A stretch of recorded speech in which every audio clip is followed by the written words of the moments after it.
எல்லோருக்கு வணக்கம். ஆளும் தமிழுக்கு என் முதல் வணக்கம். இனி என் உரையின் தொடக்கம்.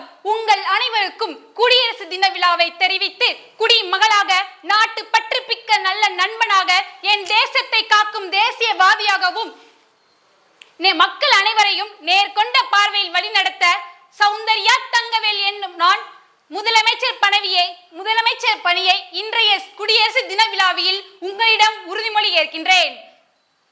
அமைச்சர்கள், தொண்டர்கள், என்னுடன் பணியாற்றும் அனைவரையும் லஞ்சம், ஊழல் போன்ற செயல்களுக்கு ஆளாக்காமல் நேர்கொண்ட பார்வையில் வழிநடத்த அவர்களுக்கு துணையாக இருப்பேன்.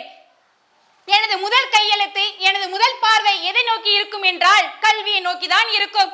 கல்வி என்பதே நம் வாழ்வின் மிக பெரிய ஒளிவிளக்காக விளக்கின்றது.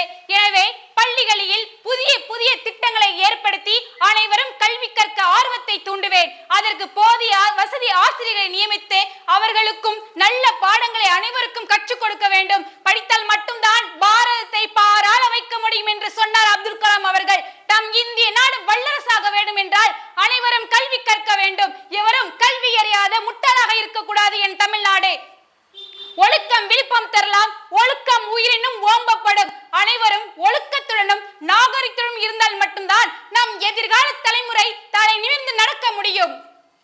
இரண்டாவதாக விவசாயம். இந்தியாவின் முதுகெலும்பு என்று அழைக்கப்படும் விவசாயத்திற்கே முதலிடம் கொடுப்பேன். விவசாயம் சிறப்பாக இருந்தால் நான் எவரிடமும் தலை குனிந்து நிற்க அவசியம் இல்லையே.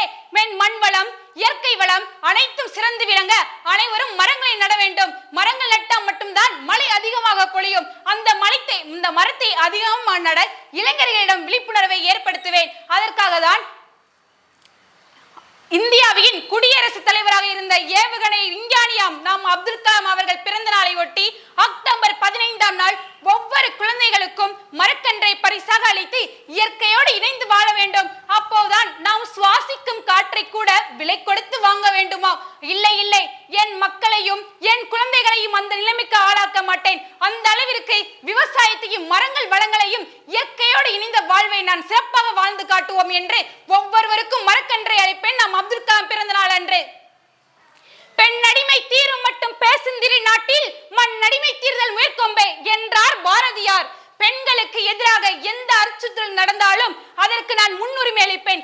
பாலியல் தொல்லைகள், கருக்கலைப்பு, பெண்களுக்கு அநீதமாக விபரீதமான பேச்சுக்கள் எது நடந்தாலும் அந்த இடத்திற்கு எவர் தண்டிக்கப்படுவார்? சட்டத்தின் முன் அனைவரும் சமம் என்பதால் அவர்களுக்கு உரிய தண்டனையை கொடுப்பேன். துச்சமாக எண்ணி நம்மை தூறு செய்த போதிலும் அச்சமில்லை அச்சமில்லை அச்சம் என்பதில்லையே என ஒவ்வொரு பெண்களுக்கும் என் நாட்டு மக்களுக்கும் நம்பிக்கையும் வீரத்தையும் விவேகத்தையும் கற்றுக் கொடுக்க பல கலைத்துறைகளையே பாதுகாத்து வளர்ப்பேன்.